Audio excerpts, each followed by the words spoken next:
What if you truly believed that you could change your city? Not the structures, the roads, or the traffic, but the people. What would you do? When you look around you, would you begin to see potential instead of poverty?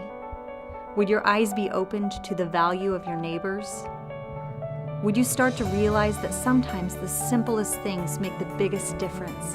That even something as basic as a haircut can inspire confidence?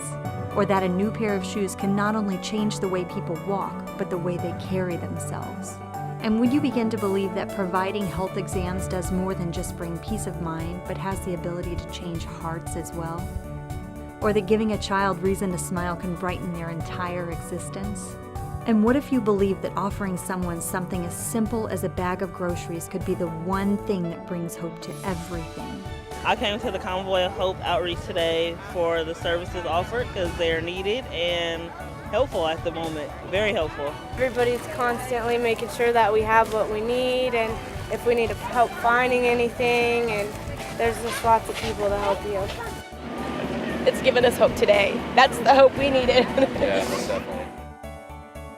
By giving back to your community, you'll play a part in changing the lives of families and giving them the hope they need. By coming together as friends and neighbors to pray, to give, and to volunteer, we'll transform lives. Hope starts here.